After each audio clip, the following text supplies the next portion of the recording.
Walking backwards to Christmas across the Irish Sea. Hello again. So, I'm still considering the question, what does Ukraine matter to us? Why should we care more about those refugees than the ones from other countries? And I think we should.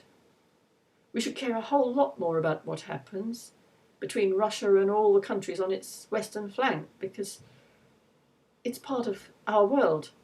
We in Europe have a shared history with Russia. We were involved in a Cold War that went on for decades, and we kind of hoped that was all in the past, but now it's revived, and this has implications for us.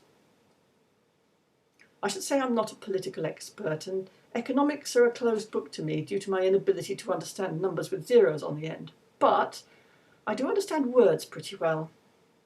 I understand from various commentators that back when the Second World War started, the situation was very similar to what we have now, but obviously without the added complication of nuclear weapons. Hitler was trying to take over neighbouring countries. Our Prime Minister, Chamberlain, tried to avoid war by allowing Germany to have some of what it wanted. At that time, this particular strategy was known as appeasement. And people generally agree that it didn't work.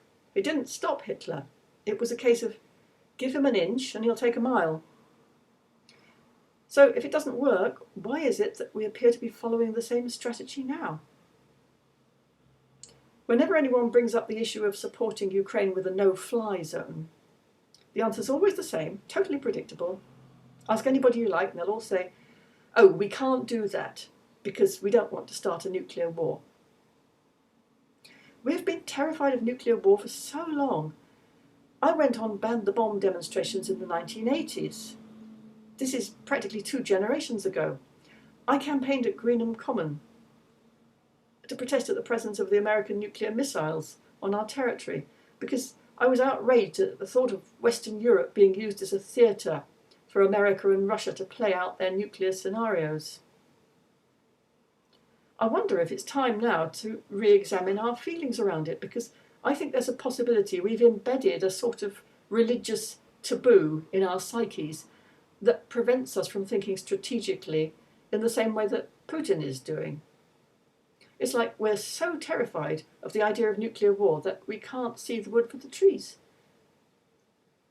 I admit, I fantasize about taking Putin out with a dose of his own medicine. It's a very attractive fantasy. Let's all get rid of Putin and we'll all be safe again and this nasty problem will go away forevermore. Only it won't. Remember Iraq?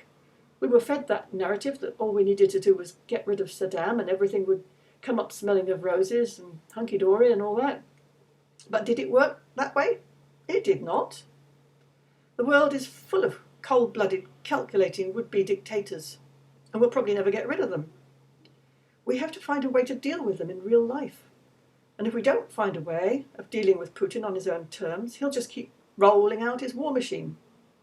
If we don't find a way of dealing with whoever succeeds him, the problem won't go away. It's about understanding language, I think.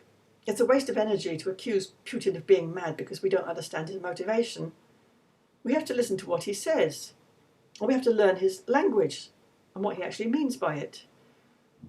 I heard a very succinct explanation of the difference in our way of thinking, and I think it was Konstantin Kisin who said it.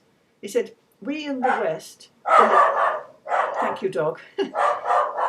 He said, we in the West believe that strength lies in diversity. Russia believes that strength lies in strength. Before COVID, I spent 13 summers hosting and teaching English language students. And I had all sorts, mainly teenagers, mainly from Western Europe. But I also had some Russians. One of them was a boy of about 12. And he asked me why the West was so determined to take away all Russia's power.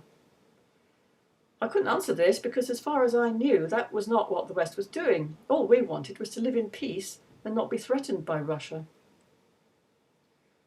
But why did he think this? I mean, obviously he had been indoctrinated, but it came from somewhere.